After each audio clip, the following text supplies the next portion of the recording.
The editors at Authority magazine asked me to share 5 things I wish I knew when I first started. I'm going to start with some rather basic ways of thinking, but then turn my focus to education. Number 1, always entertain the possibility that I could be wrong. Like everyone, I think I'm right. I want to be right, and I will put in tremendous effort to prove I'm right. Sometimes when somebody disagrees with me, I dig in even deeper into my beliefs, more out of stubbornness than because of any evidence. I've learned to get over myself, well, a little, and listen to the contrary opinion, entertaining the possibility that I could be wrong. After all, education is the process of replacing an incomplete or mistaken idea with a more complete or better idea. Number 2, not everyone thinks the way I do. I believe we all tend to judge others by ourselves, which is only natural because our experience is our primary source of reference. However, some people react emotionally while others react rationally, and there are 1,000 other ways around it in between those two extremes. If you believe every individual is unique, then you must understand that each person's point of view can be different, and may be different from your own.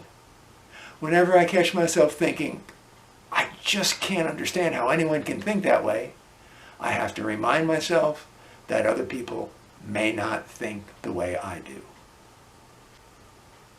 Number 3, there are 4 dimensions of human development: the physical, mental, emotional, and spiritual.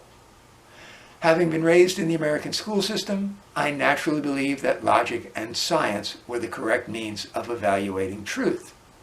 Having been educated in the Catholic school system, I naturally believe that religion was the correct means of evaluating right and wrong. But I had some conflicts holding these 2 beliefs at the same time. In my studies of philosophy in college, I quickly learned you can't trust your own mind, which is the primary tool for philosophy. In my studies of Eastern traditions and practices, I discovered the 4 dimensions of human development. Of course, they overlap in many human endeavors. Take music, for example. You must physically develop the skill to play the instrument, mentally understand how to read music and combine the notes and the silence, emotionally understand the feeling you're trying to convey, and many religious traditions incorporate music in their practice, although not all music needs to be spiritual. As individuals, we may be stronger in one dimension or another, but we all have all 4 dimensions of potential, and I believe we should seek to achieve balance. Number 4, logic and the scientific method are not the only windows to truth. The scientific method has produced amazing discoveries, and the concept of getting repeatable results has advanced science profoundly.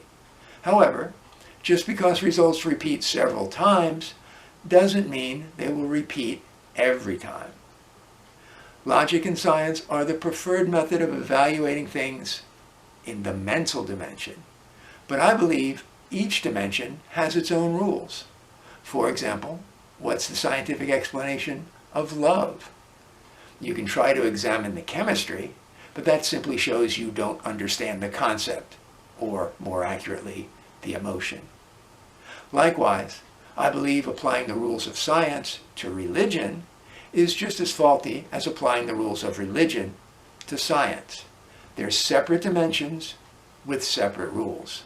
Sure, scientists want to explain everything scientifically, and religious zealots want to explain everything through their religion. But I believe you should use the right tool for the right job, and each dimension requires different tools. Number 5, education should incorporate all 4 dimensions. We need to move beyond the model where children sit in their desks for 7 hours a day without moving. We need to increase the amount of physical education we provide our children. We need to continue to develop socio-emotional curricula to help our children become more emotionally mature.